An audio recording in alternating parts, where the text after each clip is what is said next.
अब उमेश पाल कत्ल केस से जुड़ी बड़ी खबर आपको बता दें। अतीक के करीबी को मुंबई से हिरासत में लिया गया। अतीक के करीबी नसीम को हिरासत में लिया गया। कत्ल के बाद फरार शूटर्स की मदद करने का इल्जाम है। नसीम को सीडीआर की बुनियाद पर हिरासत में लिया गया है। आपको बता दें कि नसीम की अतीक के कई गुर्गों से बातचीत हुई है।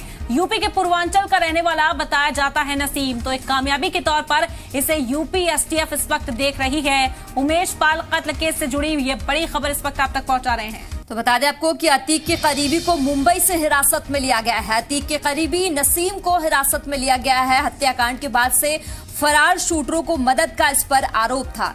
नसीम को सीडीआर के आधार पर हिरासत में लिया गया है। नसीम की अतीक की कई गुर्गों से हुई है ये बातचीत।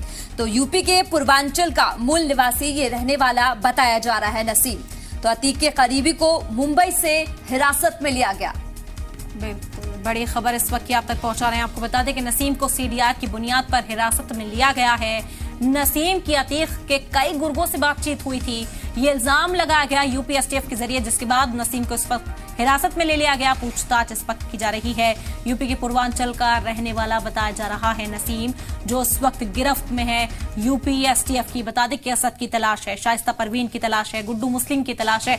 3 और शूटर्स की तलाश में इस वक्त जगह जगह पर दबिश दी जा रही है।